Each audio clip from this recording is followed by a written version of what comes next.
கார்த்திக் பயங்கர கோவமா இருக்காரு. அப்ப வசு வந்து பேசுறாங்க. "ஏன் கார்த்திக் இவ்ளோ கோவமா இருக்க?" அப்படின்னு சொல்லிட்டு. "ஆமா, பின்ன நான் என்ன தப்பு பண்ணியிருக்கேன்? நான் எந்த முடிவும் தனியா எடுக்கிறதே இல்ல தெரியுமா? இப்போ அவர வந்து அங்க இருந்ததுனால தான் நான் இந்த முடிவை எடுத்தேன். இல்லடா நான் எடுத்திருக்க போறதில்ல." அப்படின்னு சொல்லிட்டு கார்த்திக் சொல்றாரு. "சரி விடு, தமிழ் மாமா தானே திட்டினாரு. நீ பெருசா எடுத்துக்காத." அப்படின்னு சொல்லிட்டு வசு சொல்றாங்க. என்னதான் இருந்தாலும் அவர் திட்டத்தந்தா என்ன தனியா கூப்பிட்டு திட்டிருக்கலாம். ஆனா எல்லார் எதிர்க்கும் என்ன திட்டி ரொம்ப அவமானப்படுத்திட்டாரு.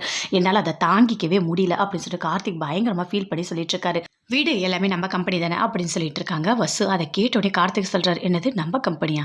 நம்ம கம்பெனில அது கிடையாது. அது தமிழ் அண்ணனோட கம்பெனி. அவ்வளோதான்" அப்படின்னு சொல்றாரு. அவரோட கோவம் சரியாகவே இல்ல. தமிழ் வராரு. "சரி வா போகலாம் கம்பெனிக்கு" அப்படின்னு சொல்லிட்டு கூட்டிட்டு போறாரு. போற வழியில பைக்ல போறாங்க 2 பேருமே. அப்போ கரெக்ட்டா அர்ஜுன் அவங்க மாமா 2 பேருமே இருக்காங்க.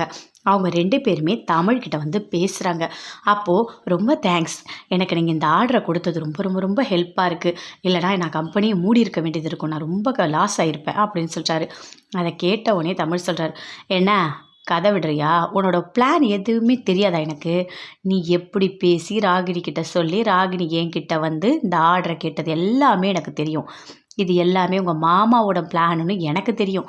அப்படின்னு சொல்லிட்டு தமிழ் சொல்றாரு. அத கேட்டோனே அர்ஜுன் அவங்க மாமா 2 பேருமே பயங்கரமா ஷாக் ஆகுறாங்க. "என்ன இவன் உண்மையெல்லாம் அப்படியே சொல்றான்?" அப்படின்னு சொல்லிட்டு. போயிட்டு அந்த ஆர்டரையாவது ஒழுங்கா பாரு. அந்த கம்பெனி எங்க அம்மா பேர்ல இருக்கு. அங்க இருக்க ஒர்க்கர்ஸ் எல்லாருமே ரொம்ப கஷ்டப்படுவாங்க. இப்ப கேஸ் போயிட்டுருக்கு. கண்டிப்பா அந்த சொத்து எல்லாமே என் கைக்கு வந்துரும். அப்படி வந்துச்சுன்னா, அப்போ அங்க வந்து ஒர்க் நடக்கலன்னு இருக்கக்கூடாது. அதனால தான் நான் ஆர்டர் குடுத்துருக்கேன். அப்படி சொல்லிட்டு தமிழ் சொல்றாரு. சொல்லிட்டு அங்கருந்து பயங்கர கோவமா போறாரு. அப்போ "நீ நல்லா பாத்தியா? கவனிச்சியா? கார்த்திக் பாத்தியா? அமைதியா இருக்கான். எதுவுமே சொல்லவே இல்ல." அப்போ கார்த்திக்குக்கும் தமிழுக்கும் 2 பேருக்குள்ள ஏதோ ஒரு பிரச்சனை இருக்கு.